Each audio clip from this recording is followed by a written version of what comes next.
इस वीडियो में बेटा हमने इफ़ेक्ट ऑफ प्रेशर तक देखा था कि विस्कोसिटी पर प्रेशर का क्या इफ़ेक्ट पड़ेगा। अब हम बात करेंगे नेचर ऑफ लिक्विड। तो नेचर ऑफ जो लिक्विड होता है वो भी विस्कोसिटी को क्या करता है, इफ़ेक्ट करता है। ठीक है, यानी कि liquid have high intermolecular force of attraction have high viscosity. अगर लिक्विड मॉलिक्यूल के बीच में जो अट्रैक्शन फोर्स लग रहा है वो स्ट्रॉन्गर होगा तो लिक्विड का जो फ्लो होता है बेटा वो स्लो हो जाता है। इसका मतलब विस्कोसिटी जो होती है वो इंक्रीज़ कर जाती है। ठीक है, for example viscosity of glycol is greater than ethanol. ये ग्लाइकॉल का फार्मूला होता है बेटा CH2OH फिर सिंगल बॉन्ड CH2OH। यहाँ पर जो बॉन्डिंग होती है वो 2 OH के साथ होती है, वो भी हाइड्रोजन बॉन्डिंग होती है, जबकि एथेनॉल में हाइड्रोजन बॉन्डिंग तो होती है बट 1 OH के साथ होती है। तो यहाँ पर जो इंटरमॉलिक्यूलर फोर्स वर्क करेगा वो स्ट्रॉन्गर होगा क्योंकि 2 OH बॉन्ड के साथ हाइड्रोजन बॉन्डिंग हो रही है, जबकि एथेनॉल में जो फोर्स ऑफ अट्रैक्शन होगा वो वीक हो जाएगा। हाइड्रोजन बॉन्डिंग होगी बट इसके कंपैरिजन में क्या होगी, लेस होगी। तो इसका मतलब intermolecular force of attraction glycol में ज़्यादा है और एथेनॉल में कम है, इसलिए ग्लाइकोल की विस्कोसिटी क्या होगी, ज़्यादा होगी और एथेनॉल की कम हो जाएगी। फिर क्या बेटा, मॉलिक्यूलर मास। मॉलिक्यूलर मास भी विस्कोसिटी को अफेक्ट करता है, यानी liquid having high molecular mass have greater viscosity. ठीक है, ज़्यादा मॉलिक्यूलर मास होने से लिक्विड की विस्कोसिटी क्या कर जाती है, इंक्रीज़ कर जाती है, क्योंकि जो इंटरमॉलिक्यूलर फोर्स होता है वो मॉलिक्यूलर मास के इंक्रीज़ करने के साथ इंक्रीज़ कर जाता है। फॉर एग्जांपल ग्लिसरॉल, ग्लाइकॉल और वाटर। ठीक है, जो ग्लिसरॉल होता है उसका फार्मूला होता है CH2OH CHOH CH2OH। इस वजह से इसका मॉलिक्यूलर मास सबसे ज़्यादा होगा। ग्लाइकॉल का फार्मूला होता है बेटा CH2OH CH2OH, तो इसका मॉलिक्यूलर मास कम आएगा और वाटर का सबसे कम आएगा। इसका मतलब ग्लिसरॉल की विस्कोसिटी सबसे ज़्यादा होगी और वाटर की सबसे कम। तो ये कुछ फैक्टर्स थे जो क्या करते हैं, विस्कोसिटी को अफेक्ट करते हैं।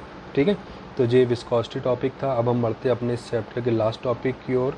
ठीक है, तो हमारा बेटा इस चैप्टर का लास्ट टॉपिक है जिसका नाम है बेटा सरफेस टेंशन। तो सरफेस टेंशन होता क्या है, तो होता क्या है कि कोई भी जो लिक्विड होता है, ठीक, जैसे हम कंटेनर आप देख रहे हो, तो कोई भी लिक्विड होता है तो लिक्विड के जो मिड में बीच में जो मॉलिक्यूल्स होते हैं उनके ऊपर जो फोर्स ऑफ अट्रैक्शन लगता है वो सभी डायरेक्शन से लगता है। ठीक है, बट जो मॉलिक्यूल लिक्विड के सरफेस पे होते हैं उसके डाउनवर्ड तो एक फोर्स लगता है बट उसको बैलेंस करने के लिए इसके अबव कोई फोर्स नहीं होता है। इस वजह से क्या होता है, ये डाउनवर्ड फोर्स लिक्विड मॉलिक्यूल को नीचे की ओर खींचता है। इस वजह से जो लिक्विड की जो सरफेस होती है उस पर क्या क्रिएट हो जाती है, टेंशन यानी तनाव क्रिएट हो जाता है। ठीक है, और इसी को हम लोग नाम देते हैं सरफेस टेंशन, क्योंकि जो लिक्विड की सरफेस पे प्रोड्यूस्ड होता है। तो वही चीज़ यहाँ बताया गया बेटा, liquid has a tendency to reduce its surface due to surface to a minimum. ठीक, कोई भी लिक्विड अपनी सरफेस को रिड्यूस कर लेता है, मिनिमम क्यों कर लेता है, hence its surface is in state of tension. This tension on the free surface at a liquid is called surface tension. ठीक है, तो किसी भी लिक्विड मॉलिक्यूल या किसी भी लिक्विड की वो पावर जिसके थ्रू वो अपनी सरफेस को क्या करता है, रिड्यूस कर लेता है। ठीक है, उसी को हम उस सरफेस पर एक टेंशन क्रिएट होने लगती है और इसी टेंशन को हम लोग क्या नाम देते हैं, सरफेस टेंशन। जैसा कि हमने बताया था कि लिक्विड मॉलिक्यूल जो सेंटर में होंगे उन पे जो फोर्स ऑफ अट्रैक्शन लगता है वो सभी डायरेक्शन से लगता है, इसलिए जो मिड में लिक्विड होता है उस पर किसी प्रकार की टेंशन क्रिएट नहीं होती।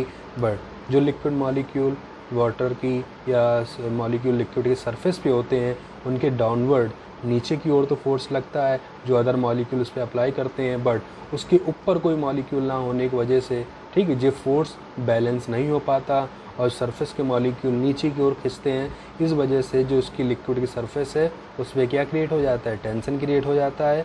तो लिक्विड की फ्री सरफेस पे जो टेंशन क्रिएट होगा उसे हम लोग नाम देते हैं सरफेस टेंशन। ठीक है, और सरफेस टेंशन को बेटा हम लोग एक सिंबल होता है लैम्डा से रिप्रेजेंट करते हैं, यानी surface tension lambda is equal to होता है बेटा फोर्स अपॉन लेंथ। ठीक है, F/L।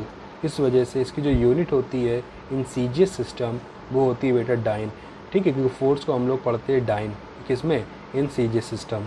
ठीक है, और जो आपका लेंथ होता है वो आपके यहाँ क्या है, C यानी सेंटीमीटर, तो क्या बन जाएगा, सेंटीमीटर इनवर्स।